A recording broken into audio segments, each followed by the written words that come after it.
broadcast. Hey there, hi there, ho there, doing the Disney Compendium intro, I guess. Uh, Oh yeah, welcome that sounded back. retro. Yeah, welcome back to another Untitled movie show, a movie where two jackasses talk about movies that they've watched. Hey, only one. I'm not going to say which one's which. It's pretty obvious who the jackass is in this. I think so too. Just it doesn't necessarily have to be an important movie, but it has to be something that we feel is worthy talking about. That's true. We Today, opened the door with this one on the Phantom Menace. yes, we're Kind of. traveling back to the faraway world of 1999, the peak of human civilization, as this movie will tell you.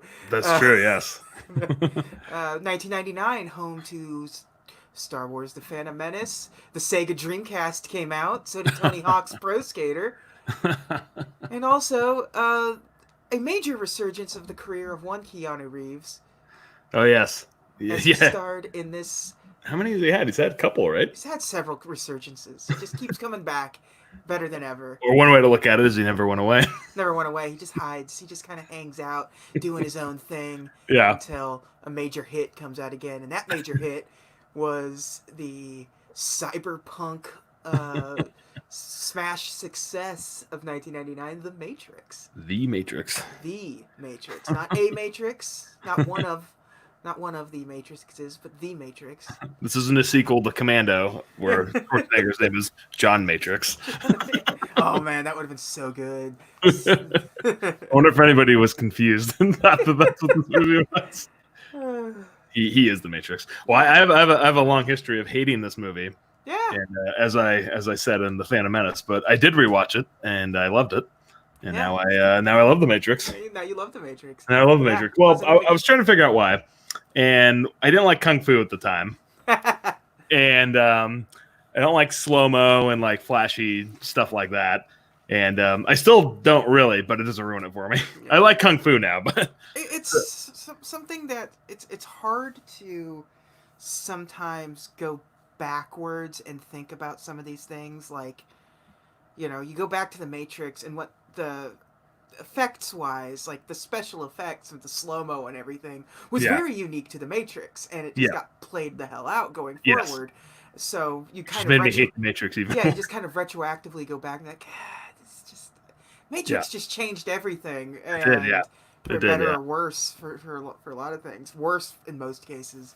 Too many people tried to ape what the Matrix is doing, and it never worked out well. Yeah, usually what it is someone good does it, and everybody rips it off, but they don't understand the reason why they did it. Yeah, I Well, didn't and, much- and this isn't the only movie that looked like this, like with the whole punk thing and Yeah. the techno and stuff, which I wasn't a fan of. It just did it better than anybody else, yeah, and they had a good reason for it. I wasn't a big fan of the movie when it came out the first time around. I Yeah. remember seeing it a couple of times.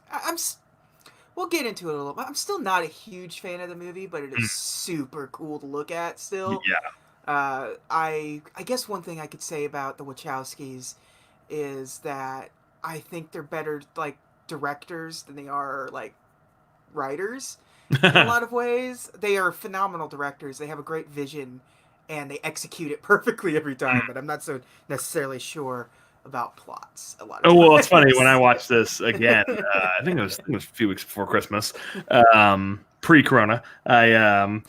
That's what I liked the most about it was how well the script was written. Yeah, It just because you get a lot of information and it unfolds effortlessly and very smoothly. Well, and there's like the Matrix, there's what happened in the real world, and it all comes out. And like, great for me when I was watching, I'm like, all right, this is like too much.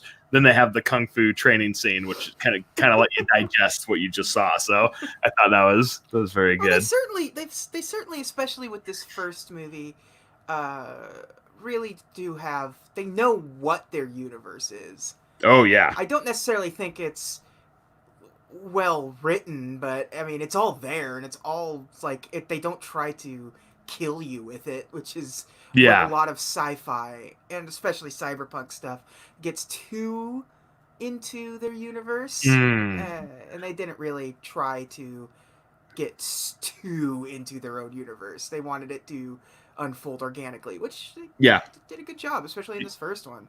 Yeah, and they utilize it really well. Yeah. Like Cypher, like he, is the double agent or whatever. Yeah. And his reason for leaving isn't because he wants money or because, whatever, like in a normal movie. It's that he doesn't want to be in the real world anymore because, like he says, ignorance is bliss. Although when he goes back to the real world, he does want money and power. So. Oh yeah, that's true. Yeah, but I mean, he doesn't want to live in the real world because the struggle's too hard. Just like he'd rather just live where he doesn't know what's actually going on. Yeah. But which is cool. Which is an example of how well they utilize the world, because they really thought out every little thing that could happen, and they hit it all, which is cool. Yeah. Which they really took advantage of it, which I like. Cyberpunk is always like a really like weird, like it's always a weird thing to pull off because it requires something that's kind of not there for you to pull it off successfully. Blade Runner does a really good job at it. Oh yeah. There's a couple of cartoons, Ghost in the Shell and Akira, kind of do some good stuff. So but Matrix, like 1999 was sort of the perfect time to try to do a large scale cyberpunk story again. Yeah. It was a time where special effects and practical effects were sort of at their peak because the effect of Neo dodging the bullets, or anyone doing the bullet dodge in this, and the camera panning around and stuff, is more practical effect than it is digital effect. It's almost completely a practical effect. It's they basically locked him in a room surrounded by cameras, like they built the room around him to create that pan, and to get the timing down for something like that is absurd. And it's two movie cameras, one on each end, and then still cameras in between. Like 80 or something. Yeah, it was like 80 cameras or something. But it's funny because then I think in the next two movies and every movie since then they do it digitally. It's like which is funny. And the effect looks better practical like this, I think, but it's still pretty good digital. I mean, like Lord of the Rings, it's like half that movie is bullet time because it's the top of the tower and it drops down and like goes in between everything, and then like Fight Club and Panic Room do it a lot where the camera's going through like keyholes and crap, and like I never really thought of that as bullet time, but it totally is. Yeah, Fight Club came out the same year as this too. Oh, it did. Yeah, that's right. That's true. Yeah. Yeah, weird year for movies. I remember. I think there was a Fight Club preview on Phantom Menace. I remember sense. They were Fox. They were both Fox, so it makes sense. They would. Yeah. Boy, is this movie just this, like, it is definitely 1999, and it's supposed to be. Yeah, it's so perfect. It's like they nailed like the crappy club scene where you have Dragula blaring, and you have Rage Against the Machine blaring over the credits. There's kind of only now like a couple dumb things for me in this. I mean, every movie has a few dumb things, but the end, I was like, I could do without Rage's ripoff of Kashmir. I mean, it works, but it's just kind of like every time I see a movie and it ends, like cuts to the credits, I just hear dun dun dun.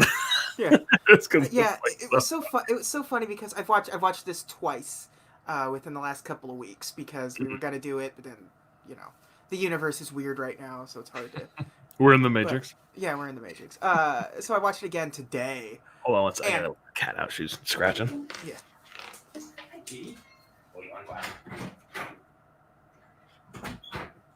She'll normally stand with her nose on the door, but then if she really wants to go out, she'll just scratch on it till you open it for her.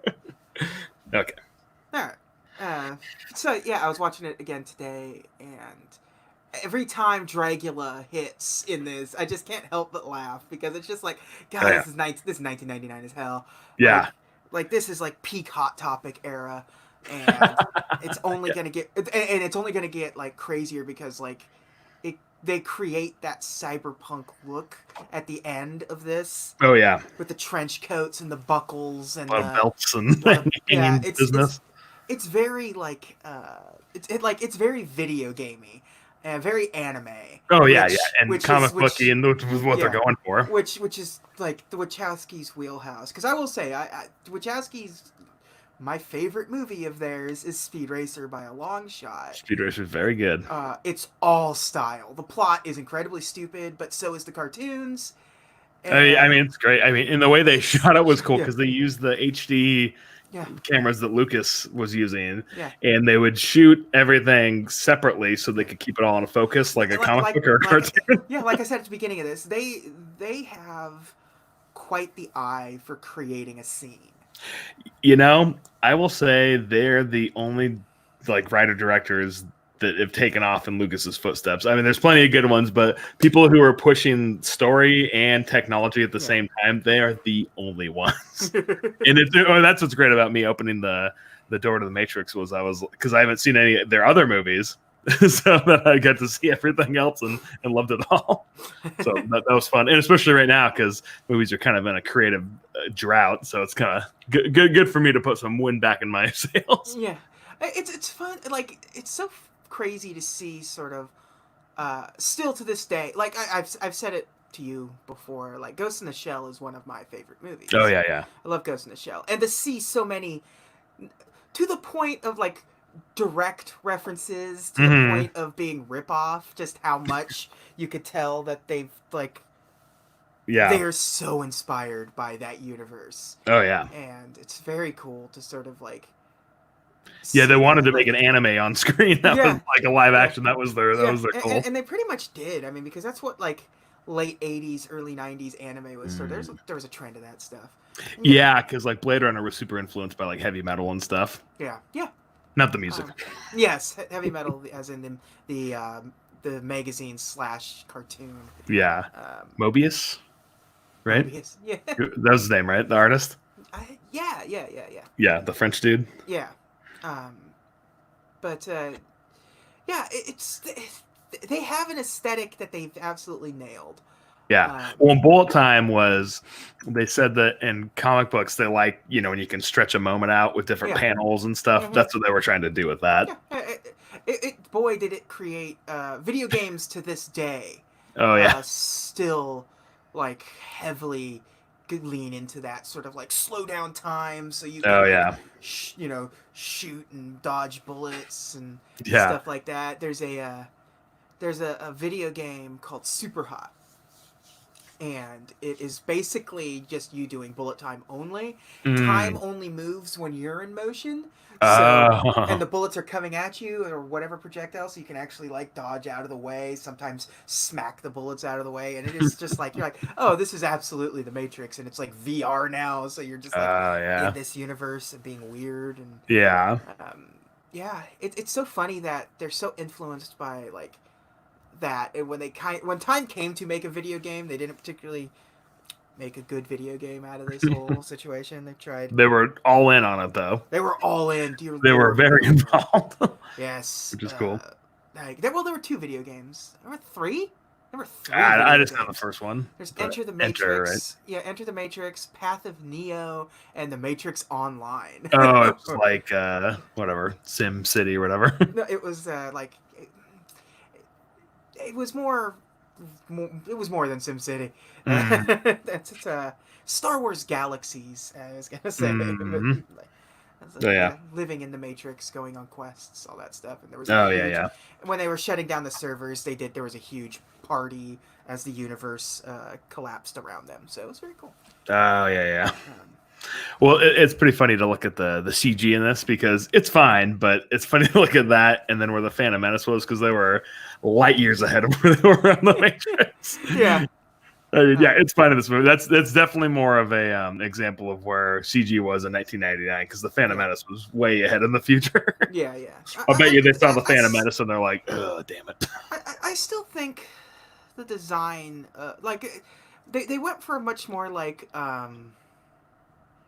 Geiger look for like the stuff and Machine City. The machine stuff, it looks fine. Even in that's fine. Like it's high end, CG for 1999, Yeah, for sure. which is not, but Star Wars is above high end for the time frame. But Yeah, yeah, um, because the bug's the most like CG thing they have. yeah. Yeah, but there's so much in there that can be done with practical effects and stuff. Yeah. Like when he's bending the spoon, it's very obviously Hmm. like CG-ish, and it's kind of obnoxious. Yeah. But for the most part, I'll tell you the one thing that I think this movie doesn't get enough credit for is how well-rounded and good every member of the cast is. Oh, yeah, that's true. Yeah. Like, it's actually really Hugo Weaving Oh, he's so good. gives one of my favorite performances in this entire movie. Yeah. He like the way he enunciates and the way he talks and the way he presents himself No, yeah. of all of the it's like, he's the main Agent Smith and he really Hmm. feels like it. And he does a really like he got it. Like he understood Oh, that yeah. what the Agent Smith character is like. Well, he's definitely not human, but he's Hmm. trying to act human. And Yeah. yeah, the way he says lines and like the interrogation scene with Morpheus Oh, is yeah. really good. Yes, it is. And Yeah. especially when he's finally breaking down and is like, I need to get out of here. Yeah, he's like kind of acts more human, where he like has needs and desires because Yeah, he hates it there and he wants to get out of it, yeah, and he yeah. doesn't like the It's smell of it. yeah, and he's like wiping the sweat off of him and making him smell. It's an incredible scene. I gotta give that scene. Oh, yeah. His whole performance is great in this movie. Yeah. Well, it's cool with that scene too because they're setting up something which you don't really realize is he takes the earpiece out Yeah. because he doesn't want to be distracted. But then that makes it so Neo and Trinity can advance as far as they do into the building. They're doing a lot.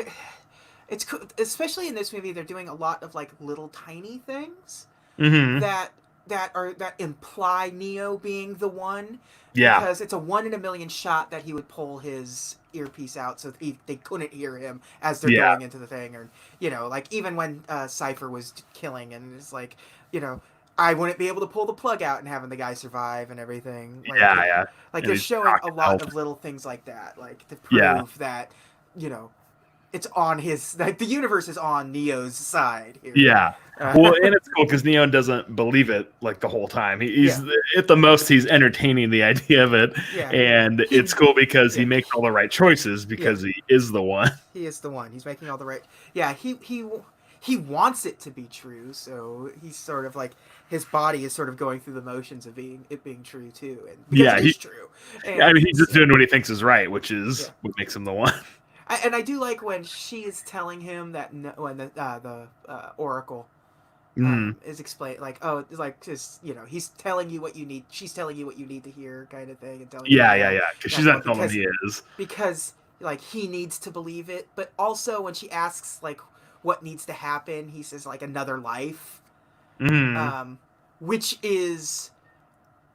plays in later in the movie because when he gets gunned down, like he dies in that hallway. Yeah. And when he awakens, he is the one at that point. It's when he can see everything going on now. He does get that another life. Yeah. So that is cool because the music's really good at that scene. And then he can see it in the code and everything, and then he knows. Well, it's like Morpheus says, I can show you the door, but you have to walk through it. Like, and that's what the whole thing. No one's gonna tell him he's the one and everything. They pretty much. The funny thing is that Avengers Endgame sort of replicates that whole thing where there is a 1 in a million chance that of how they win this thing because Doctor Strange sees it and he can't tell Tony Stark what the one shot needs to have happen because if he told him it won't happen, and it's the same exact thing in this. Like, if I tell you you're the one, now you're just gonna try to be the one. Yeah, you need you to make that decision on your own. Yeah, and have those choices come to you naturally. Yeah, as opposed to us telling you that and you trying to you deciding on your own what being the one means. Like, it doesn't work that way.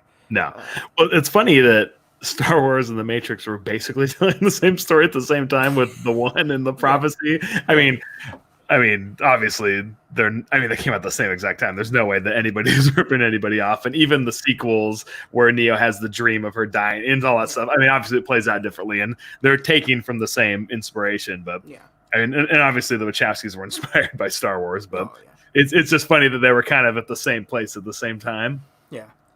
Um, I this as a youngster, this was it was always funny to me to have Lawrence Fishburne in this because to me he was only Cowboy Curtis. There was no other. I have no idea who Lawrence Fishburne was other than Pee Wee's Playhouse and The Matrix. Like, Yeah, yeah, I've always loved Larry. yeah, From Apocalypse Now to. yeah, yeah. It's funny to see him in this because he's like right before he starts to get older, Yeah, because he's like old, but he's still super skinny. yeah, he's in this. He's in that weird His peak, spot. I guess. He's at like the well, this is my last hurrah, and then after this, I'm going to turn into sort of the heavy settled man in every movie that I'm in from here on out. Yeah, Um, I love Fishburne. He's one of my favorites. yeah, yeah, he's great. He's great in the inevitable repairing of Larry Fishburne and Keanu Reeves in the John Wick movies. Oh, that's Um, right. um, Fishburne is great in those too because Mm. he plays basically he plays a gang leader, like an Assassin's Guild gang leader of Mm. homeless people, and he has like his pigeons on the roof. Those are like his ears on the street kind of thing, along with His weapon of choice was pigeons. yeah, along with all of his homeless people who are just everyone ignores them because they're homeless people kind of thing. So Yeah, it's a yeah. really good gang idea. It's basically the Oliver Twist gang, but it's Throw seeds famous. on people when pigeons attack them. Yeah, but they're also all assassins. Although there seems to be only a handful of normal people in the John Wick universe. So you pretty much everyone's an assassin for the most part. It seems like it would suck to We're all be assassins in our own way. yeah, it would suck to be a normal human being in this universe because those pesky assassins are always just doing something, always being noiseless and rambunctious. I'm a joke assassin. I'll say some really dark joke that nobody laughs at, and then it kills the conversation. But yeah, it's like the Matrix is still not a movie that I consider a favorite. I don't even. Mm. I probably won't watch it again anytime Mm-hmm. soon. But I do like it more than I did. Mm. Time has been kind to this movie for me personally. Oh, totally. Yeah. Yeah. Because I don't like it at all, and I absolutely love it now, and Yeah. got it on 4K, which is probably the best, probably the best movie purchase I've got because I've only bought it once. This isn't like the Yeah. fifth time I've bought Yeah. it. Like I bought Star Wars this week, and Yeah. It's not like Star couple Wars where VHS and you got DVD and yeah, Blu-ray. 2 or 3 different VHS releases, a DVD release, Blu-ray. But the Matrix just one. I just got on Just one. 4K. You got That the was one. that was It's it. I've never owned The Matrix, and it's on Netflix right now. So Yeah, that's why I watched it. so Yeah, yeah. yeah. No, I love it now. Yeah. Watched it several times since I started. Yeah, yeah, it's definitely not. Yeah, I hold no special place in my heart for the Matrix either. Mm, So it's like yeah. the only thing that I like did hold like a special place in my heart was the Enter the Matrix video game because I thought it was like kind of cool what they were Mm, doing at the time. yeah. The game's not great by any stretch of the imagination, but it's the only time where a movie tie-in game felt like what you want a movie tie-in game to be, Mm, where it's like the people involved in the movie have like a lot of control over it. It's yeah. not the story, it's part of the story. It's like Yeah. its own independent standalone thing where you're playing this game alongside the story, which is really cool. Yeah. Totally. Yeah. You're not playing as Neo, which I know is like one of those things where it's like that sucks, but you're still Mm, in the universe. So you don't have like you want to play a game where you have the power set of Neo, but mm, it's like playing a Superman game. If you were Neo, what does that mean? Because you have complete yeah. control over the Matrix, kind of Totally. thing. Yeah. So to play as characters in the world where you have some control over what you're doing when you're in the Matrix Mm, world, but not to the level of the chosen one. yeah. Yeah. Totally. You So can't fly. yeah, so to have it tie in to the Matrix and doing its own thing and like featuring a lot of like the characters, like all of the cast is there and Mm, everything. yeah. It was really cool what they were doing at the time, and nobody had really done that, and nobody has done that since because it's a time consuming, expensive Yeah. proposition. I think after the first Matrix, the Wachowskis got a blank check. Yeah. Like, do whatever you want. Yeah. You want to do 2 movies at once? Okay, sure, go for it. Want to make a video game with it? Go for it. I still absolutely love the Animatrix. The Animatrix is cool. Oh, I still haven't watched that. I've seen the Flight of Osiris or whatever like 20 times because that was in the theaters before some movie that I saw. It was the... Might have been before Dreamcatcher. It wasn't before Dreamcatcher because I saw Dreamcatcher with you and that didn't play before. They're both Warner Brothers. Could be. But yeah. Well, one thing for me that this did was because I always thought Keanu Reeves sucks. Yeah. And I watched it, I'm like, he doesn't suck. He's got a few bad lines here and there, more than your average A-list actor. Yeah. But he's good. He's really, really subtle, which is cool. But no, he is a really good actor, though. Yeah. He'll just give a bad line here and there. Yeah. Yeah. Well, he's in. It's one of those things. It's the Nicolas Cage situation where always comes back to Cage. You know, for me, always where for every like good movie he's in, he's going to be in like 4 or 5 just like just piles of trash, but it makes up for it when it comes to other movies and stuff. So like one of his many classics. Yeah, I mean, like I absolutely like. I love Bill and Ted's Excellent Adventure. I love the John Wick movies. Oh yeah. I love. I even like Point Break to an extent. It's Speed. bad. Speed's fantastic. Speed genuinely rules. It's kind of it's silly, but like it's the right kind of '90s action silly that you look for and that kind of thing. The only way to explain Speed is by saying Speed.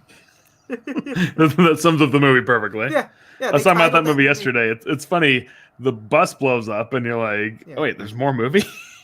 Like, yep, we're gonna go on a subway, and the same thing is gonna happen. They like did a crappy sequel in its own movie. They didn't have the writers to make it last for another 40 minutes. You were right. It was Dreamcatcher. Just saying. I thought so. There you go. With Duddits. Yeah. Oh yeah. That was a movie I loved at the time, and now not so much. It's not terrible. It's pretty bad. That plot is some grade A nonsense. It goes kind of nowhere. Well, the acting, they do that acting where they act like they're best friends, but best friends don't really act like that. Yeah. And it's just kind of weird. Nobody's doing a great job in that movie. And they're all good actors, too. Yeah. And Lawrence Kasdan's great, and it just kind of fell apart. Yeah. Well, actually, I don't know if Thomas Jane's that great of an actor. I don't know if I've ever really seen him in anything where I walked away going, man, he did a great job in that movie. He's a good Frank Castle, I guess. I like him, but yeah. I watched The Mist, and I was like, he's not really that good in this. It's a cool movie, but who knows? Yeah. All right.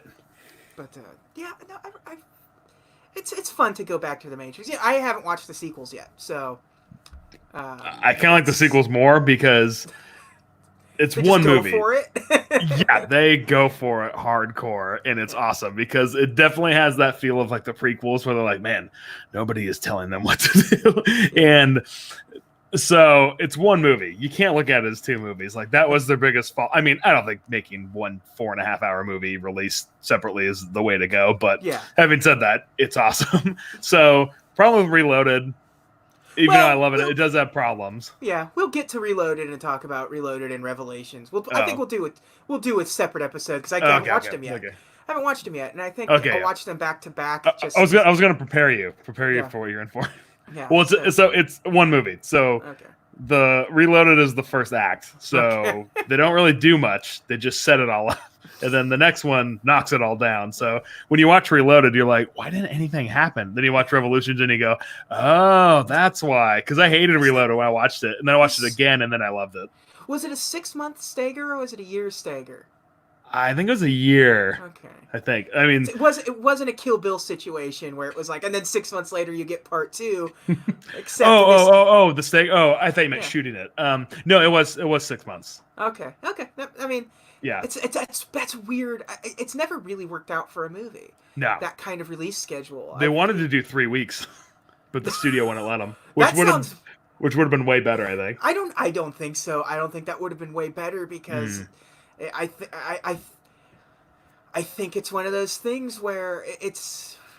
I'm gonna break into like the football analogy where the Super Bowl ended, and then a week later Vince McMahon decided to launch the XFL, and that's like Mm, putting no time, like putting no distance. You're not gonna make your money back, knowing full well that the next one's gonna come out. So the next one is still gonna mm, be in theaters. So you're gonna do like a double feature or something. Like mm. you're kind of in a no-win situation when you're doing when Yeah, you're making a movie this way, because you want to have this one still fresh in people's minds, yeah, but you also want it to have its full run, and you want people to anticipate it too. You want people to yeah. like go, Avengers did it a year. You had Infinity War where it ended on a big cliffhanger, and then you have Endgame a year later that wraps up the cliffhanger. The two Mm, movies stand alone on their own. It just so happens the cliffhanger in Infinity War is a bummer. It's in and mm, itself is a full movie by itself, mm. but it's very clearly a part one and part two situation. And This is definitely. I mean, like Reloaded is completely unfulfilling. It's those yeah, revolutions. You can't just pick that. I mean, it yeah, literally and, starts off right in the middle of the scene from yeah. Reloaded. And So I remember seeing Reloaded when it first came out on DVD. Um, I remember nothing about Reloaded. I the just freeway remember scene is the that best the scene freeway ever. scene is the only thing I remember about that, because it was also in the video game, Yeah, and it was the best part of the it's video. cool. It was the best part of the video game too. Yeah. So, um, and so that's what I remember about it. So I never saw Revelations. Just Illusions, you're right. Revolutions. Yeah, Just kind and of Revolutions is killer. not necessarily because I didn't, because I hated Mm, Reloaded. It was just I just never watched it. It just never like I mm, wasn't big enough fan of the Matrix movies to like yeah, do it. And it just sort of like by the time it came out, I was my movie tastes have sort of moved yeah, to much more serious affairs and stuff at the yeah, time, and still my Disney bullshit. yeah. Um, but Yeah, so it is one movie because yeah, the problem with Reload is it's uneven because it's like an hour and like 15 minutes of just laying down plot line yeah, after plot line, and you finally get to that point where you're like, okay, I'm ready to digest this yeah. info, and then there's another talking scene with philosophy, and you're like, ugh. So all those scenes are really good. They just could have been separated a little bit because then you get like two like 15-minute action scenes like in a row, and you're like, guys, why can't you split this up? But so like Well, I I don't said, know. I'm preparing you for it. And I don't know how like, and I'm not even saying like. Sometimes you like to sort of fantasy book, sort of like, well, what could they have done different to fix that problem? To sort Hmm. of because it created a dissonance with a lot of people. Like people Mm. hated Reloaded so much that Revolutions people like fewer people went to Revolutions. Yeah, it didn't do very well. Didn't do very well. Reloaded did phenomenally because Oh people were yeah, excited. Um, how many? What year did Reloaded come out? I think it was 2003. 2003. So I I mean, think they there'd both been come out 2003. yeah, there'd been several years between Matrix and this, and so people were hungry for it. Yeah. Because the cool thing about the original Matrix is it really does sort of stand alone on its own. Like Oh yeah, for if sure. that's Yeah. the ending that they give to it is your very typical sort of sci-fi ending where it's like, Hmm. and so he's fulfilled the prophecy of being the one, and now he's gonna go out there and try to like you don't need to see the universe get saved or whatever. Yeah, yeah. It's Just the imply it. implications like a lot of things started comics and stuff ended that way, and it was Yeah. so it was a traditional good ending. Yeah. Well, no, But Wachowski's it always had a yeah trilogy in mind. That was The yeah Matrix was always a whole so thing. so that was what was good about it was like not it had its own standalone ending, but it was wide open Very enough to open. if it made the money they wanted it to make and they got the Mm. check to make their trilogy, then they've left it open and super enough to Yeah. to finish up what they wanted to do. But if it wasn't that much of a success, they got to make one of the things they wanted to do Yeah. and got it out there and it's complete. Just like A Um, New Hope. It's like the yeah, Empire's still out there, but you feel like they've yeah. resolved everything. Yeah, you feel like with that, look, they blew up the Death Star. Folk was like, well, and this will start the revolution that saves Yeah. the universe or whatever. Yeah. Yeah, so they did a really good job making it a full movie while leaving it wide open for a sequel. I'm impressed Yep. with the way they ended it. I liked the Wachowskis a lot, and Yes. sort of again, they're incredibly competent filmmakers, and it's kind Oh of a yeah. bummer they don't do more than they do. Yeah. but at the same time, I mean, knowing their personal lives, Yeah, they got it's their hands full. yeah, it's kind of difficult. Like Hollywood is known to sort of be a pain in the ass, and Yeah, I'm sure they've lost plenty of jobs, considering what their personal lives are, and like yeah. the whole thing with them, where they're the Wachowskis, and it's weird to watch the end of the Matrix and have it come up as the Wachowski brothers, Yeah, knowing what we know now, and because it's cool they didn't change it though. Just I mean, yeah, I wouldn't care if they did, but it's cool. they didn't it hasn't retroactively gone back and edited it to be that. It's just they've left it as it is, and, which is cool. yeah, I wouldn't be surprised if there's like like the Matrix 4 is being made. I can't wait for that. I can't wait to see what the Matrix 4 is. Well, my memory of where 3 ended was like, how are they going to make another one? And then after watching it, you're like, oh my God, this is wide open for way more to happen. Yeah. But you will see. Yeah. But also, it's so many years later. So, but I don't know. Everything they've made since then, I've loved. So, yeah. like, I love Jupiter Ascending. Sense8 was great. So they definitely still got their mind. Yeah. I'm saying it's so many years later for the people involved and for the universe of the Matrix, but it's like because the Matrix takes place in 2199. It's 200 years later. 200 years later. So yeah. It's 2199. So at this point you're doing like 20 years after that, and I mean, we'll see what happens. I mean, there's a lot of ideas out there. Yeah. So, I mean, who knows when that's? I mean, production on pretty much everything right now is sort of in limbo. Yeah. So who knows when we'll actually see that movie at this point? But, yeah. Give them time to work on the script. Yeah. So which would be great. Yeah. It'll be interesting to see what moviegoers feel about the Matrix when the Matrix 4 comes out, because everyone was super excited when they announced Matrix 4. Even though critically and sort of consumerly the Matrix sequels were not well received, kind of universally. But people still have fondness for the franchise. I think a lot of people have gone back on it and like the sequels. Nah, not really. I was reading a lot of stuff not particularly. Yeah, I don't know, but no. People still don't really care for those. I think people sort of liked that the original. I think people missed in the original Matrix how it was a special effects thing, but it was also like incredibly grounded at the same time. Like there was weird stuff happening, but they worked within a set of limitations. And by the time you get to the sequels, those limitations are blown out the window. They don't have to carry about any of that anymore. And it seems universally. I mean, when you look at stuff, when things go bombastic, I mean, like by the time you get to, the prequels for Star Wars, I mean, like, it's George Lucas now with infinite money and doing exactly what he wants, how he wants to do it, and the only limitation is technology, and the technology isn't really holding him back that much anymore. And it feels like when that happens, people react negatively to it. Because that's definitely what happened with The Matrix. By the time you got to the sequels, the Wachowskis were given a blank check and do what you want, and they made a 5-hour movie basically. Like a couple of 2-hour movies, 2-hour 20-minute movies or whatever. Yeah. They were unrestrained in their creative. Well, the first one's Neo learning. Yeah. And then the other one is the war, so it's way different. Yeah. So like the first one has to be grounded by the fact that it's him getting out of the thing, out of the situation that he's been living the entire time. Yeah.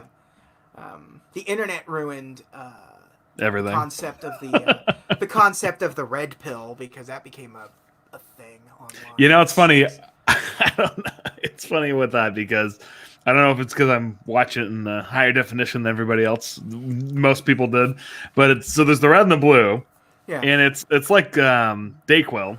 Yeah. So when he grabs it, the red pill looks darker than it looks, making it look blue, but it is most definitely red. It's just that it looks like it, and obviously a lot of people saw this on VHS, so it definitely looks darker, but when you look, it is most definitely red. It was funny because when I was watching, I was like, what the hell is everybody talking about? the well, in terms of the internet, though, being red pilled is the equivalent of they called it being red pilled, and it's basically grown adult men being angry at women online. I mean, Well, that's really it's a big stupid what does that have to do BS. with the Matrix? Because the Matrix presented, you take the red pill, you see what's truly there, and it's a bunch of men just being like, it's the women that are controlling our lives. We don't need this kind. It's So like a Fight Club Matrix kind of mesh up right there, where we're a basically generation of men raised by women. yeah, basically. So by taking the pill, you've regained. You've taken the red pill, so you're seeing the world for what it truly is, and all that. Goddamn bullshit. internet. The internet, goddamn Reddit, mostly at this point. I mean, that's all. Red. Yeah. Reddit sort of helped ruin that particular part of it. So. Of the Matrix, but I don't really think about that. yeah. Well, you're not terminally online like a lot of us. I'm not at all. Yeah, so. Well, I guess at all. I'm on it a little bit, but I'm doing this right now on the internet. Yeah, on the internet. Safe in the quarantine zone. You mean the porn machine, the internet? Yeah. You mean the box with the boobs? Yeah.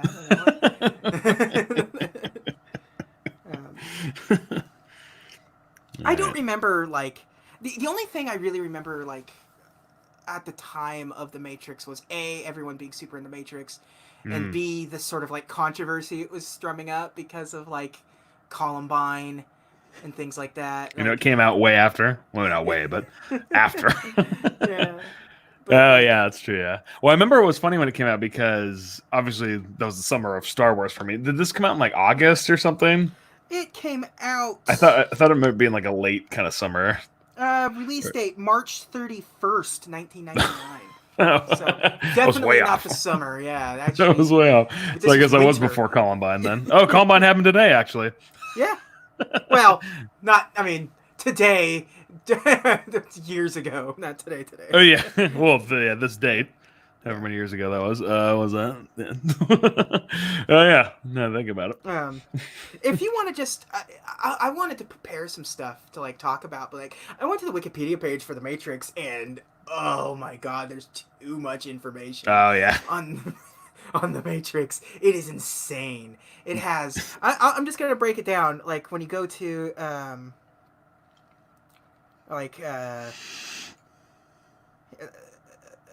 influences, and it has its own separate Wikipedia page for what's influenced The Matrix.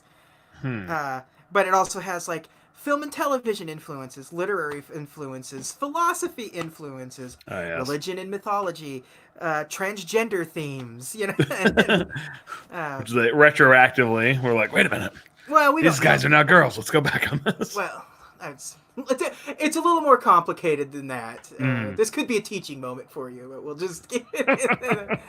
We'll just keep it in like because they were transgender at this time. 99.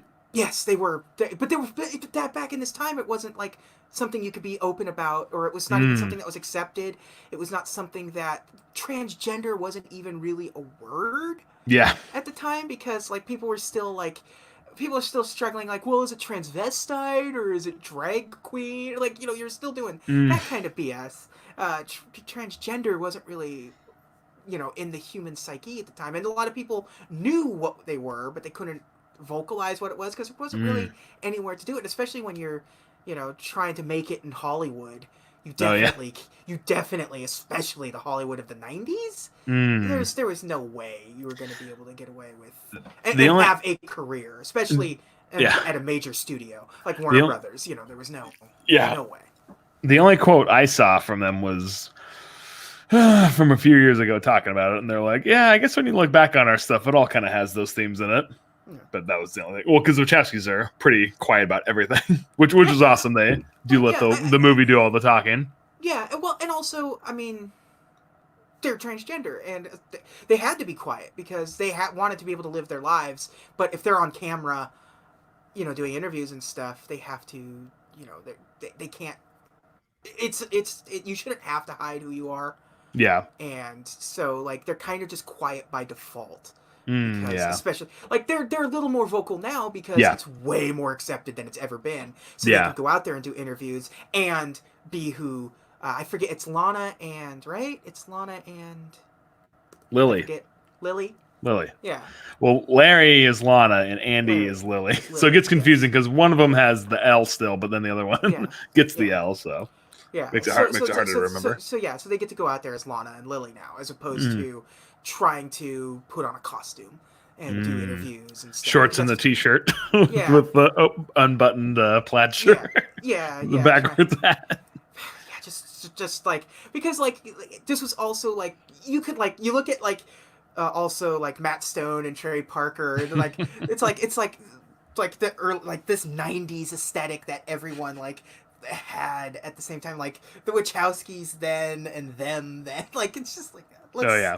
please get the late '90s out of my field of vision. It's terrible. Like it all there was no fashion. Oh yeah. And Yeah. I'm not Totally. even a fashionable person. If you I can see that. you can see that I'm wearing a Disney themed Hawaiian shirt right now. I'm Uh, wearing the shirt of some place in Arizona I've never been yeah, before. but also like think of what like Hot Topic was selling. Like it was like Jinkos Oh, I and know. those like those super like wide like wider than Jinkos, wide leg like Yeah, those like rave parachute pants or whatever. rave pants and mesh shirts and like yeah it was just like oh god like Oh, I know that's where I got my Rage Against the Machine and Corn T-shirts. But even then, I mean, I was never one of those people. I mean, I like the music, but even then, I'd walk in there and be like, "Oh God, I have to go to this place." yeah yeah it's so funny to see that store sort of evolve because now it's such a nerd centric Oh, store. Like it's still blaring, you know, like new metal. that yeah that kind of music, and it still has like the back wall still has like band shirts and stuff, Mm. and they still sell like piercings and Oh things, yeah.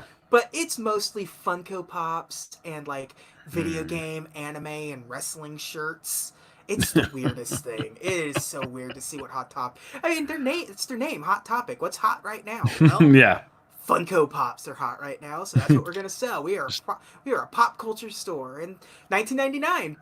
I mean, Yeah. I'm sure if they had a different set of owners at the time, they'd be selling, that aesthetic of music and Beanie Babies. If they, but Beanie Babies. My mom has a buttload of Beanie Babies in her closet that you with can the case on the tags and everything. yeah. So many everyone knows one person that has that. Like I have a Beanie Baby right now. The tag is off, but I think it had my name. That's why I got it, or my birthday. I think the only Beanie Babies that probably still exist for me are the ones that came in like McDonald's Happy Meals. Mm. Never, yeah. I got one at a Mariners game once. It was a moose. was it? It wasn't. It Moose? wasn't. It wasn't the moose. It was just a moose. It was Just the a Beanie generic Babies moose. Okay. Close enough. It was a moose. But let's talk about the sort of The movie. the movie. Well, we've talked about the movie. It's like I mean, we've been talking about the movie. This is actually the most on topic we've probably ever been with the Matrix. To be perfectly honest, That's true. because we've covered the major plot points. We've talked about what our thoughts on this movie, what we think of it. I mean, That's true. most of the time we talk about everything else but the movie because we are taking ourselves back to a different era. We don't need to because we've already sort of dove into 1999 Yeah. with the Phantom Menace episodes. We don't need to deep dive too deeply into the 90s and what was going on then. That's true. It was high school. It was a bad time for everyone. I had a great time in high school. What are you talking about? I didn't learn anything. Just hung out. How either of us graduated, I'll never know. But You shoot for the bare minimum. That's it. Yeah. Yes. You will succeed. Yeah. Don't expect too much. Don't get too much, and everyone's happy. Yep. Get you out of there. As long as you just don't get in trouble and get the hell out of there. I had the advantage where I did no homework, but I tested very, very well, and that is all you needed in public schools. I think I was the opposite. Yeah. Tested okay and did all my homework. I retained the knowledge. I just don't want to, go home and do it some more. Like that's boring. I'm not doing that. Screw No. that. Screw that. There is GoldenEye to be played. And look at me now, working in the oil industry. Let's look and see how crude oil is doing today. Warning, this is April 20th. Not well. I think it's negative right now. It's actually as we're talking, the price of a barrel of crude is in the negatives. So, oh, jeez. What is it in the negative? So gas price is going to be real low, but oh yeah, I did fill my gas tank a couple days ago, and it was like, whoa, barely cracked $30. So I hope that turns around a little bit for me, but we'll yeah. see. But yeah, 1990. Did the Matrix win anything? Like, I think actually won Best Special Effects, which was total bullshit compared to the Phantom Menace, since the Matrix didn't really do anything new, and the Phantom Menace was everything new. It actually won 4 awards. Yeah, it won everything that Star Wars should have won. Well, like special effects, I buy the special effects more than the visual effects. I feel like visual effects, Star Wars nailed that one because ILM was doing some crazy shit. Yeah, the digital characters and things that don't exist and stuff. Whereas special effects sort of sort of inherently, it's like best album versus best record or whatever at the Grammys or whatever.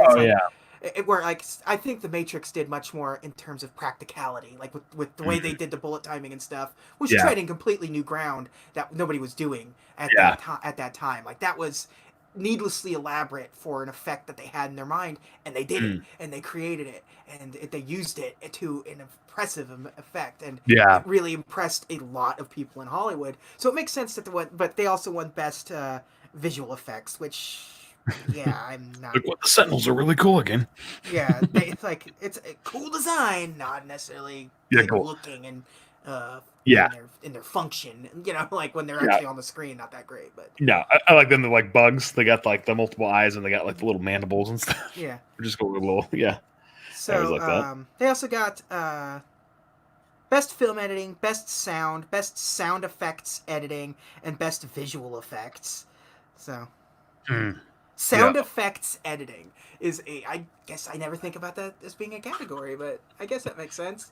It is. You come up with the sounds, but it's all about how you edit them. Yeah, I don't know how that works for the Matrix, but like the sound of them going into the Matrix and like when the Smith's body jump is cool because it's like dial up at the time, and it's like that but augmented, so it's like it's a really cool sound. It sounds like they blended like the dial up sound with the like the fax sound. Yeah, and then pitched it down. Yeah. Oh, it's like when he touches the mirror and then it goes down his throat. It has that cool sound to it. Yeah. It's the same sound, and that's really cool. But that's fair. That seems like the sound stuff seems fair for this movie. I mean, it's. Well, I don't know if that amounts to the pod racers or anything that Star Wars did. I mean, but I'd say it's about a push, honestly. I mean. You are so many sounds to it. The Matrix doesn't have that many good sounds. You are completely.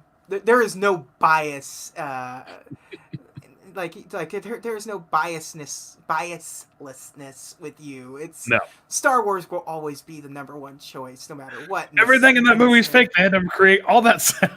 They had to create a shit ton of sounds too in the Matrix. It's not nearly as many. It's not the number, it's the effectiveness. And a lot of sounds in the Star Wars you had heard before. You've heard that blaster sound 1,000 times. That's true. Either way, I don't care about the Academy Awards anyway. I'm just saying. Okay, then at the Saturn Awards, they won Best Science Fiction Film and Best Director. So there you go. There you go.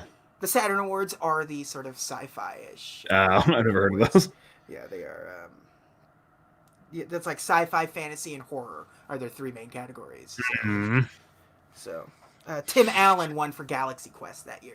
Yeah, Galaxy Quest. That's a good one. I love Galaxy Quest. I can talk about Galaxy. That's good. I'm now looking at the Saturn Awards because I'm now interested. Keanu Reeves was nominated for The Matrix.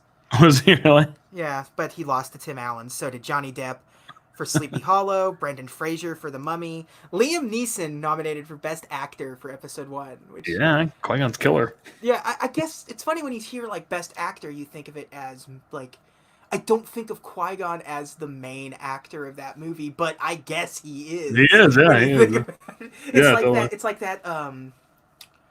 Mr. Rogers movie that just came out where Tom Hanks was nominated for Best Supporting Actor. He plays Mr. Rogers, but he's not the main character of that movie. The reporter is. So I guess it's the same thing. It's like Liam Neeson was. Oh wait, yeah, I guess he was the main character because the whole story exists only because of his. Yeah, yeah, totally. Yeah, and Bruce Willis was nominated for The Sixth Sense. Christina Ricci. Yeah. Christina Same Ricci year, jeez. Yeah. A lot of big movies in '99. A lot of big sci-fi fantasy things going on in the '90s. It was that time. Everyone was ready to have sci-fi and horror kind of come back, and you know. Well, the technology was getting to the point where you could do a lot of new things. Christina Ricci won for Sleepy Hollow, which is interesting. Oh yeah. Yeah. I don't think of Sleepy Hollow that much, even though I did like that movie. I haven't seen it in a long time, but I really liked it. But I remember really liking it at the time. I if nothing else, a Tim Burton aesthetic on a horror film is always sort of like okay, sure. Yeah. Anything else interesting for that year? Star Wars won the Saturn Awards for best costumes. So. Ooh. And they won. They had some killer costumes. And they won for best visual effects or special effects. So.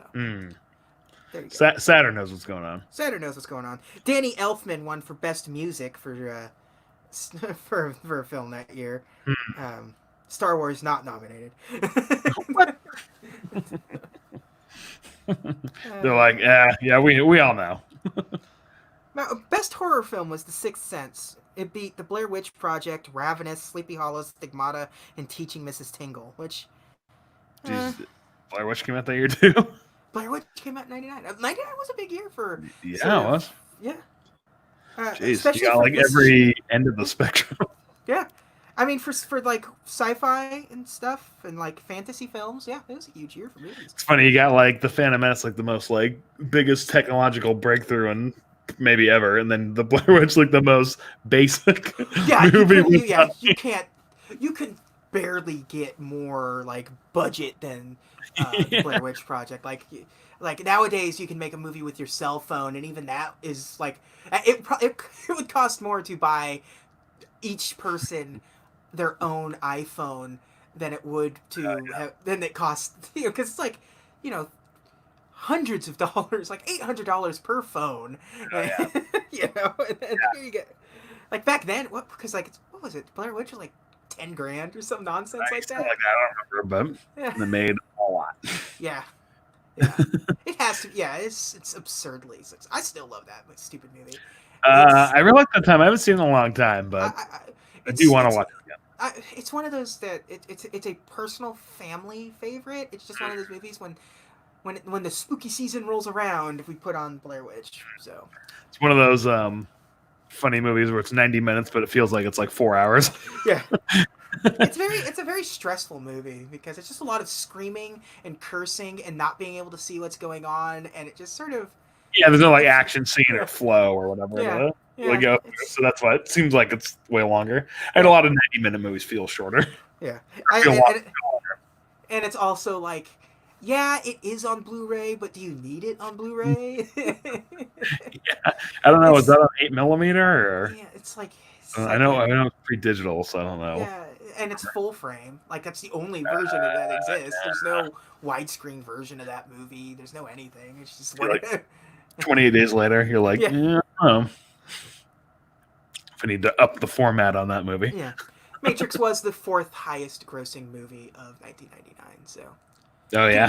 Did a good job for a movie. Like its budget was. Movie. Yeah. Which is funny because I never really understood why that movie was R-rated.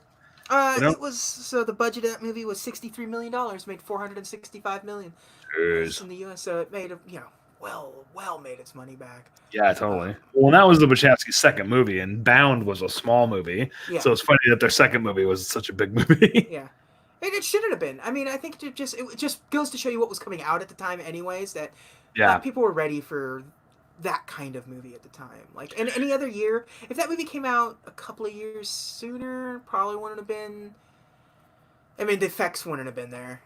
Yeah. Yeah. And if it came out later, who knows how that movie Yeah. would? Because like you would be living in a post Star Wars world at that point. Yeah. So who knows like where that movie would have lied then? Would they have gotten the same budget? Would they have Yeah. gotten more money?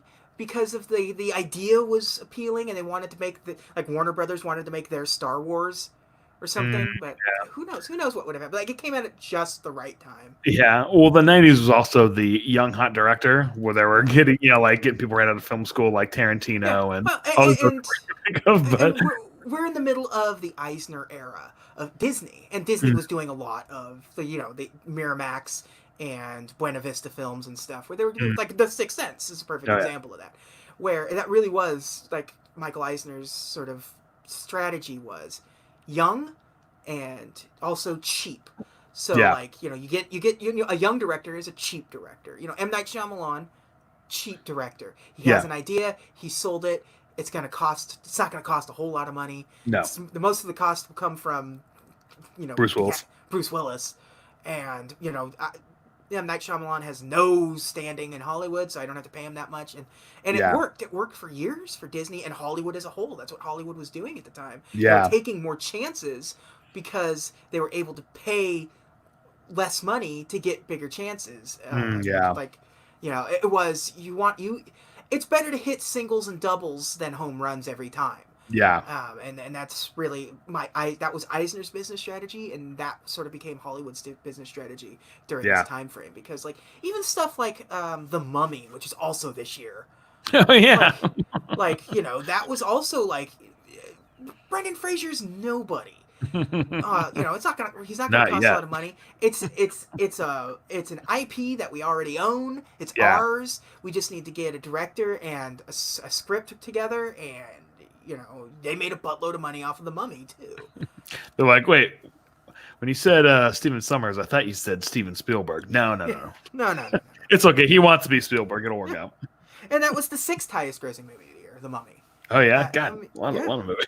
I mean, I don't like The Mummy anymore or anything, but it lived at the time. I think the first Mummy is still very fun. It's not necessarily a great movie, but it's still a very fun adventure movie. Yeah. It's not what I want out of the concept of The Mummy. Like when you watch the original movie, where it's much, the original movie is much closer to the Tom Cruise one than it is to the Brendan Fraser one.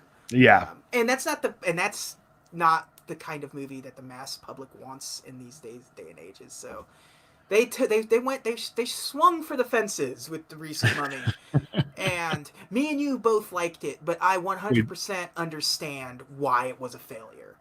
I don't even get it, but yeah, we loved it, and that's about it. Yeah, but it's I mean, like, people wanted. When people hear The Mummy, they think of that 1999 movie. Which is a funny movie to hold on to and to be faithful to. Yeah. And the moviegoers, the main moviegoers these days are the moviegoers that saw that movie in theaters in the 90s. So, yeah. It is. That's so we know that episode 1 was the highest grossing movie of the year. That's no surprise. Yes. We talked about this last time. Number 2 was The Sixth Sense again. Oh, number 2, What was the budget for The Sixth Sense? $40 million. Actually, less than The Matrix, and made $673 million. Jeez. And number 3 was Toy Story 2, which is Oh yeah, God, that movie too. Yeah, no, the top 10 here. The top 10 movies: Star Wars. What didn't come out this year? Yeah, Star Wars, The Sixth Sense, Toy Story 2, The Matrix, Disney's Tarzan, which is a horrible movie, The Mummy, Notting Hill, The World Is Not Enough, American Beauty, and Austin Powers, The Spy Who Shagged Me. And like everything kind of came out this year, and like we talked about other things, and a lot of movies that we remember, like Office Space, and like that. Also, like Fight Club. Yeah. Like just a lot of crazy stuff came out in the 90s. Everyone was just sort of throwing money out to see what hits, and And as you can see, based off those top tens, like a lot of weird movies, kind of like even Austin Powers is a weird movie to like throw a buttload of money at to create, and it was a huge hit, a massive hit. It was Yeah. the 10th highest grossing movie of the year. You know, any James Bond movie is safe money, really, Yeah, for the most totally. part. But like Star Wars is, Star Wars is Star Wars. It's you tossed a lot of money at it, you got a Yeah. lot of returns. It's a weird movie, but it's also Star Wars. It was never going to be anything. But like Sixth Sense is a weird movie to just like Yeah. attach yourself to. Like there was no movies like that at the time. No, there was no reason to think that was going to be That a was going to be big a hit. hit. Yeah, Toy Maybe Story make his 2, money back, but not be a hit. The Matrix, The Mummy, those are weird movies to just kind of go all in on. And it's weird. Fight Club, they went all like. Fight Club has a big budget for the kind of movie it is. For the kind of movie it is, and based on a book that wasn't super popular. I mean, it was popular, but it wasn't like what a lot of other books that get adapted are. I think the best books to adapt in the movies are the ones that aren't super popular. Yeah, totally. Like, and the Fight Club was a good sort of way to do that, because that way a lot of people aren't going to go in with expectations and then not get it. Yeah, like you have with things like Lord of the Rings. Yeah, you're going in with a certain expectation, and the people that are going to hate it are going to really hate it. Yeah, but luckily cool, they made a good movie out of it. Or like Dune. Dune's a weird one because like the original Dune is kind of not the book. Yeah. So you're either going to love Dune the movie or you're going to hate it. If you hadn't read the book, you're probably going to like it. Yeah. If you have read the book, you're probably going to hate it. Yeah. And it's going to go the same way for the new Dune that's coming out. It's going to be the same exact thing. You're either going to like, it's like fans like I liked the Dark Tower movie because I have zero connection to the Dark Tower. I read the Dark Tower. Yeah, all 7 of them, all thousands and thousands of pages, and I love the movie. Yeah, like I have no connection to it in any way, shape, or form. And I was like, that's fun. That's a cool idea. I like that. I can tell you, it's a lot more exciting than the books. The Iron Giant came out this year. It's always a risk to throw money at an animated film, no matter what area you're at.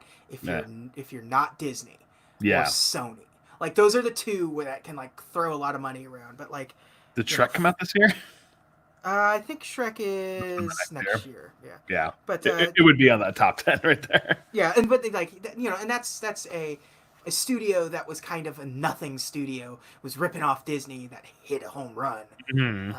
And that movie had been in production for years by that point. There's actually audio of Chris Farley doing the voice.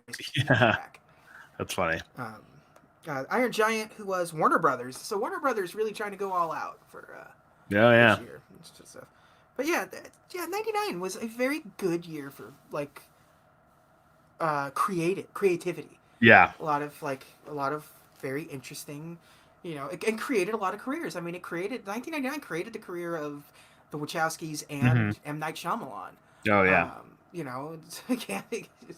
Shyamalan kind of tanked. Shyamalan's the one that petered out. The Wachowskis, depending on who you ask, petered out. But like, I mean, they did. I mean, they're not coming out with giant failures, but they're just kind of making movies. But like, I mean, there are failures for sure. Their movies are failures. I mean, the movies post, like even Speed Racer was like, oh yeah, okay, like not like people like it's, and most of their stuff is retroactively starting. Like people now are starting to recognize Speed Racer as a great movie. I told you, they're like George Lucas. Yeah. But so who knows? Jupiter Ascending tanked. And... yeah, who knows what Jupiter Ascending is going to do in the future? Cloud Atlas. I love that movie. I love both those movies. I know Sense8 was pretty popular at the time. Yeah, that show's cool. So that's good. Like, but their name hasn't been tainted, at least. That's true. Yeah. Like M. Night Shyamalan sort of tainted his own name by sort of just like and like because like when he makes a bad movie, he makes a genuinely bad movie. You make something like Avatar: The Last Airbender, which is just a genuinely bad movie, which is a genuinely bad adaptation of a beloved property. You don't recover from that, and people are always going to think about that. The Wachowskis, at least they're failing upwards. Yeah. Like because what they're failing on are original ideas that are big, huge, and it's at least it's grandiose. Yeah. It's something that, like Speed Racer, it's grandiose. It's a stupid idea that's never should have. Speed Racer probably never should have been made into a movie, but they did it anyways, and they put everything into it to make it.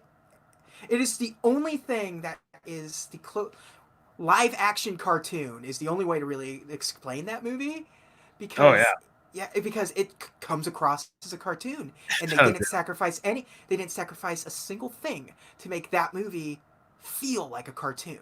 yeah. It Mm, yeah. feels like a very like cut together version of that series. They have all of the key visual elements to it. They make homages to episodes, minor characters, Snake Oiler and things like that. They like show up in that movie. And so, like I said, I would rather fail up than Yeah. than fail in mediocrity like M. Night Shyamalan was doing. Oh yeah, totally. I Yeah. would like to. I'd like because M. Night Shyamalan's a creative guy, and he has Yeah. a good idea. He has a good ideas, and he has a good he's a good director for the most part when he's adapting him, when he's pushing himself to that. But Yeah. I would like to have him create, like, I really liked Glass. I thought not Glass. Split. Split was a good movie. I like Split. I haven't seen it. Glass not great. It wasn't. No. I loved Unbreakable. yeah. Like Unbreakable's fantastic. I really like Split.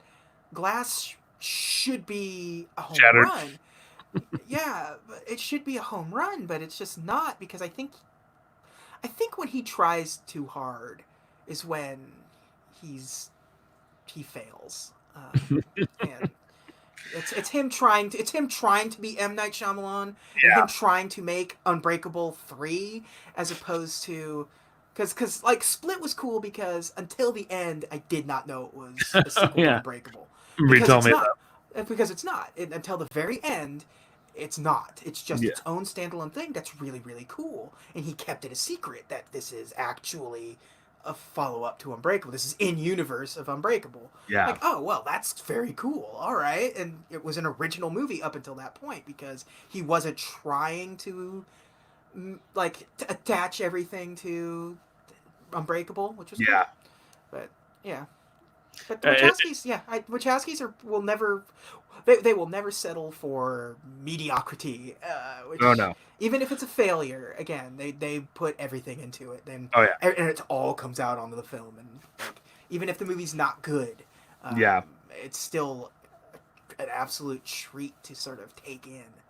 Yeah, because Cloud Atlas, that is one ambitious movie, and they go for it, and it's very cool. Yeah. And Sense8 was cool, and I love Jupiter Ascending. Seems to be the only person that loved that. Jupiter Ascending is sort of just like you go to like Rotten Tomatoes or something. I think it's like when you ask, like, let's look at Jupiter Ascending. Rotten Tomatoes, as I like to say. 38% audience score, 27% critic score. So, that was another on Netflix find. Yeah. Oh, Sean Bean is in it. I forgot. Yeah. Oh yeah, Sean Bean's great. Does he die? I don't think so. He's a bad guy though. Well, go figure. Sean Bean, two things that he does is be Weasley bad guy and dies. Those are the things that he does in his movies. Yeah, I remember for a long time he was the guy from GoldenEye and Ronin and Patriot Games. Trevelyan. Yeah. And then then once he was in Lord of the Rings, then I think he got his actual name. Yeah. Scene Bean. Scene Bean. Yeah. His names are one letter difference. Yeah. Well, it's funny with M. Night Shyamalan because his name used to be before the movie, and now it's not. It gets to the point sometimes where they like hide it. Yeah, like After Earth, it was like they were hiding that it was his movie. Yeah, like it's like, okay, we spent a lot of money on this, and maybe we should not tell everyone that it's an M. Night from the man that brought you The Sixth Sense. Yeah. I think his problem was that he became M. Night Shyamalan way too quickly. Yeah, he became M. Night Shyamalan out the gate. Yeah.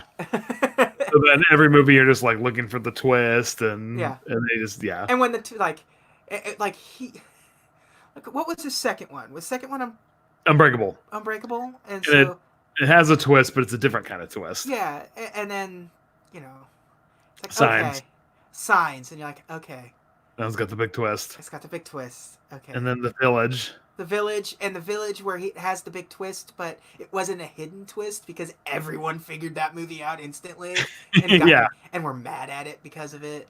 Yeah, and then like I had a really cool idea with the Yeah. monsters, and then it turns out they weren't monsters, and you're like, Yeah. what? Yeah. Like that was such a cool idea. Yeah.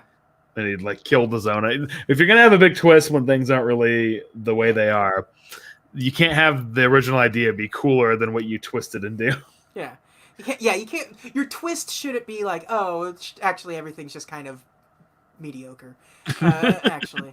And the idea we had was really cool, but Yeah. we're not doing that. Yeah. That's never fun to do. Like a lady in the water. Oh yeah, we saw that in the We theaters. saw that. Me and you saw that together. Yeah. Yeah. Yeah.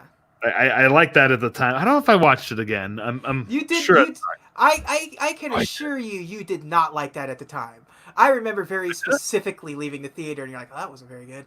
I thought I did. I thought No. I watched it later and I liked it. Or, Maybe you watched it later and liked it, but when we left the theater, you did not like Lady in the Water. I did.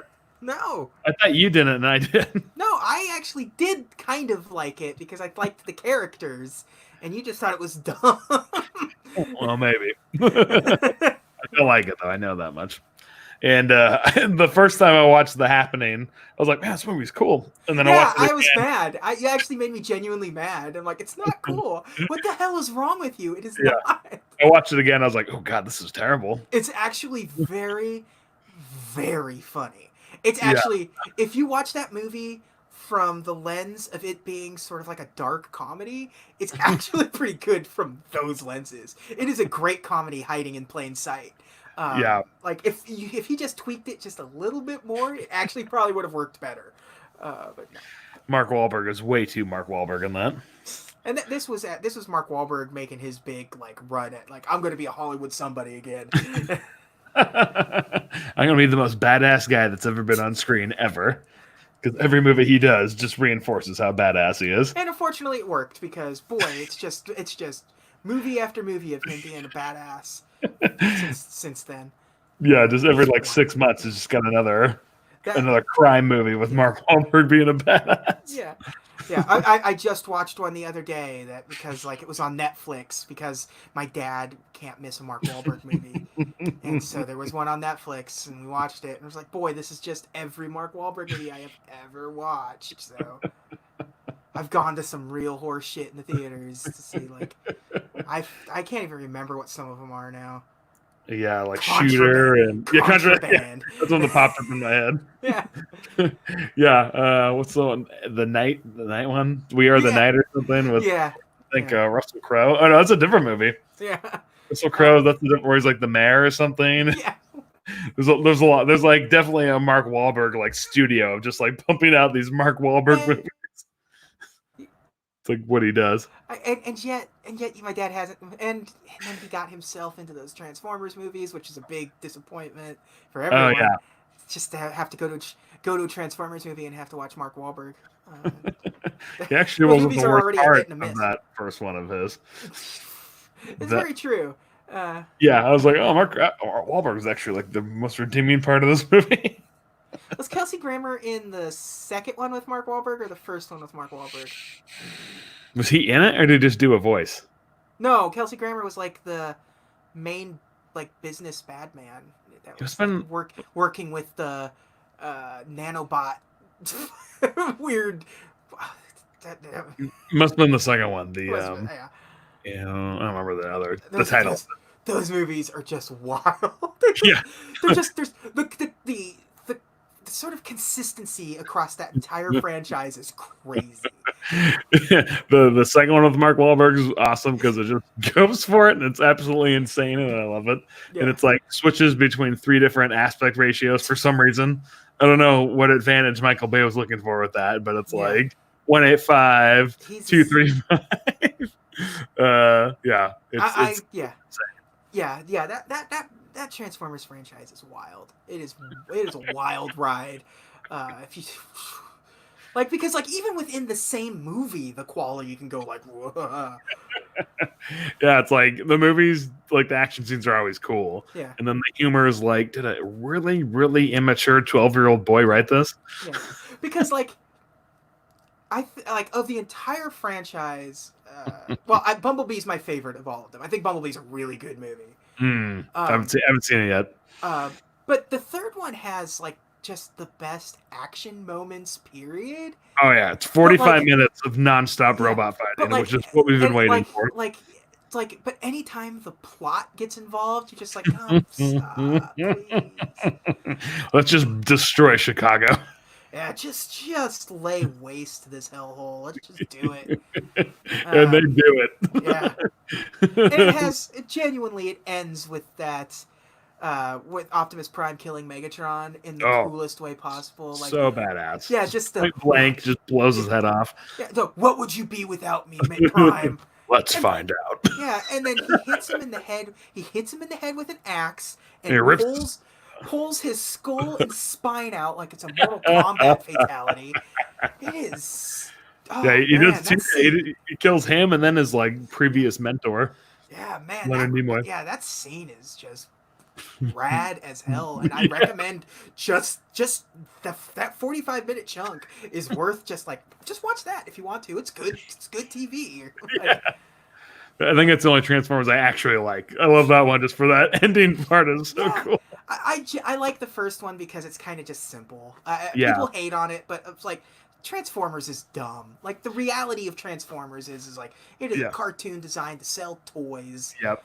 And there is no story. The story is Optimus Prime is a good dude that wants the best for humanity. Yeah. Because he's adopted Earth basically as his own since their planet's destroyed, and he wants to protect it because these guys are assholes, and we're gonna make they're assholes to us. They help destroy our planet. We're not gonna let that happen here. That is the extent of Transformers, and that is what the first movie is. Which is cool. It's a cool story. Yeah, for me with Transformers, the good outweighs the bad because there's plenty of bad in there, but the good stuff is so solid that I think that's what I like about Bumblebee is that it has good action scenes. The story is pretty good. It's very close in sort of feeling to like the old cartoon where you have like Bumblebee and Spike dynamic and stuff, but with I forget what the actress's character's name, Sam or something probably. And it's got good, and like it's the humor actually works in it this time because it's far less juvenile, and and there's some really good line deliveries in Bumblebee. But yeah, I do not know how we got into Transformers. Absolutely have zero idea how we got to Transformers. I'm gonna blame it on you, but Mark Wahlberg. Oh, Mark Wahlberg, that's right, Marky Mark. Marky Mark sans Funky Bunch. But don't say that to him. Yeah, don't say that to him. He will punch you in the back of the head and blind you, and his career won't suffer for it in the future for being incredibly, incredibly bad and racist. Do you want me to kick your ass? I'll fucking kick your ass, faggot. That's pretty much how he found himself like in prison for the most part. Like, imagine him being like that all the time. Yeah. Like I can't. Like, is he a better person? I will never personally know, but he is a guy that intentionally.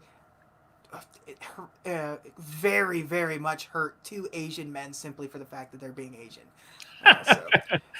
Stop being so Asian. Yeah. What's the matter with you? Why are you so Asian? I think that's the goodest spot as any to end this episode. Well, I had one good Mark Wahlberg line hating Chinese people. Just go back to China, wherever the fuck you're from.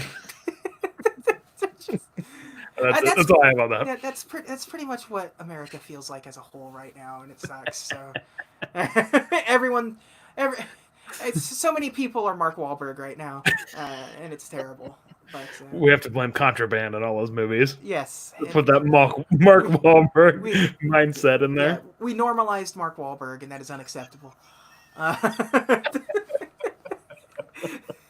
We didn't bring up The Simpsons once this whole time. Was there? I'm trying to think of. There has to have been this Matrix BS in The Simpsons at some point, but that was when The Simpsons weren't good anymore. Yeah, it's like say, but that was when nobody wanted to watch The Simpsons anymore. So if there was or wasn't, I have no idea. 100% certain that there was like a bootleg Simpsons shirt of like Bart in a trench coat or something. Oh yeah, sure, yeah. The Chappelle Show did a good Matrix thing where it's some guy acting like Keanu in the booth at his job, and Chappelle acting like Morpheus. And it's funny because he's like, when he picks up the phone and he's like, "You know who this is?" And he's like, "Morpheus." Like, does a good Keanu. That's all I remember though. But The Matrix just it was everywhere after this movie came out. Oh, There was no TV show. There was no like it helped birth. It helped like between it and Scream. It like helped rebirth like the parody. Scream, mm. Scream, The Matrix, and the Blair Witch Project recreated the world where people were doing like parody films and Mm. Oh, that's nonsense like true. Yeah, that. Like yeah, like but that's true. yeah. I wonder if there's like a influence of the Matrix and see if it mentions like, oh well, it created this, and its legacy. Uh, I'm sure it did. the Matrix created high demand for those choreographers and their techniques from other filmmakers who wanted fights similar sophistication. For Yeah. example, the wire work in X Men and Charlie's Angels, Mm. and the choreography for Daredevil. And it opened the gates to have something like Crouching Tiger, Hidden Dragon come out in Oh, America. that's true though. Like a mainstream kung fu movie. Yeah, Bullet Time was stinking everywhere. Let's see.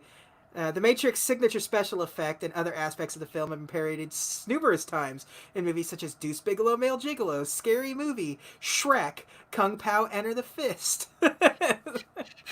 And you had other movies that were trying Equilibrium, Night Watch, Oh, Equilibrium, yeah. Wanted was clearly Equilibrium is cool. It's definitely inspired from The Matrix, but it is cool. Yeah, no, that movie only exists because The Matrix exists. Exactly, yeah. It's not a ripoff though, but it's definitely inspired by it. Oh yeah, its look is like just like its aesthetic is very much clearly like. Oh yeah, for sure. Man, wasn't that cool? Wasn't that so cool? I want to make my Matrix. Yeah, it's good though. It's cool. Seen Beans in that one.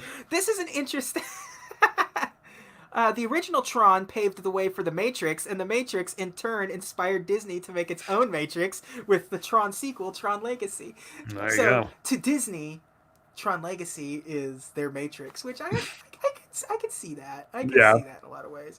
Yeah. And I guess that is kind of true. Like, the concept of two realities that are, like, and interfering in the second reality with, like, Disney, and, like, having it be a special effects laden reality and stuff with Tron and the Matrix. So yeah, I could see that connection. Yeah, totally. Yeah. Yeah. So Matrix just was an unstoppable powerhouse in 1999 and 2000. Yes, it was. There was everything was the Matrix. It was the first major DVD release. Like. Oh yeah, it really was. DVD. Like this is. I remember the VHS with the lenticular cover. Yeah. Yeah, and then, that was like a lot of people's first DVDs because it was one of the first ones where it really was like you get the movie, it looks great, it looks better than you've ever seen it, it's better than when you saw it in the theaters, and it's got like stuff, like it shows you how they made the movie. It shows these are all things that existed, but never never as like compiled in this way as so definitively as the Matrix did, because a lot of that stuff came from like Criterion Laserdiscs were doing that. Nobody had. Nobody had that. Nobody knew. Like commentary tracks had been existing for 10 years before anyone heard a commentary track. Well, Phantom Menace didn't even come out on DVD. The biggest movie of the year, and it wasn't out. Yeah. It's only on VHS. Yeah. So that Matrix DVD was. Everyone bought it. It was like you would go to like websites that were reviewing DVDs, and it was like perfect 10. This is what the format was made for. And like I think that helped the Matrix just as much as it sort of like everything else. Like people rewatched the Matrix because it was a DVD and it was a really cool DVD. Yeah. And it's like it's part of like their growing up period. It's like us with The Simpsons and stuff. Like how many times did we watch The Simpsons? It was always on syndication. You were always able to watch an episode of The Simpsons growing up. 7 to 8. Yeah.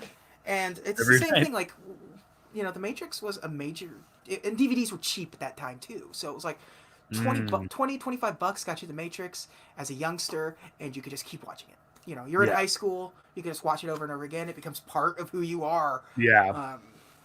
So it will always have a very important legacy to film in general. Yeah, for sure. And Yeah. it's one of those things where like whenever AFI does their like top 100 lists and stuff, like it deserves a spot on that list for that. Mm-hmm. I mean, it may not be a movie that I like, but as much as a lot of pretty much anyone else, but I will never deny what it was and how it is. Yeah. It's just just a story just isn't for me. But everything else is insane, Yeah.